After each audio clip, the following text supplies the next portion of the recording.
டேய் போய் வேலை விட்டு போகிறேன் வீட்டுக்கு வந்து பேசு வேடா போகிறேன். ஓ பார்த்தியா இல்லையா, பேக் டு பேக் வின்னு தலை தான் எப்பயுமே. டேய் தோனியே டீமில் இல்லை இப்போ தோனி பற்றி பேசுகிறேன். ஏண்டா அங்கே அடிச்சு ஜெயிக்கணும்னு ஆள் கிடையாதா? எப்போ பாரு தோனி கேட்ச் பிடிச்சா தோனி, அவுட் ஆனால் தோனி, வின்னானா தோனி. இப்படி பேசி பேசுறது அவர் கெட்ட பேர் வச்சுக்கிங்க. உங்களால் இருந்தால் அவர் கெட்ட பேர் போங்கடா முதல்ல. ஓ என்னண்ணா எப்படி சொல்கிற? தோனி தானே எல்லாம், தோனி தானே சிஎஸ்கே, தோனி தோனி தோனி தோனி தானே. அடே முத்துச்சு போலகுது. தப்பு தோனி மேலே இல்லை, வரட்டுமா? பேண்ட் வர லூஸ் ஆகுது. ஏய் சரி விட்றா, கம்பேக் கொடுத்துடலாம்.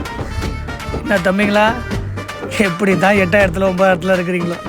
I cannot tolerate that. பார்த்தா இவன் தான் கலாய்க்கிற அளவு இருக்கிறோம்.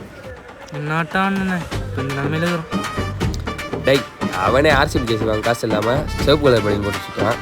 அவங்க அதை என்கிட்ட பேசுகிறேன். நீ இந்த வருஷம் கப்பு நம்மளுக்கு தான். என்னண்ணா எம்ஐண்ணே? அப்போ எங்களுக்கு தான்.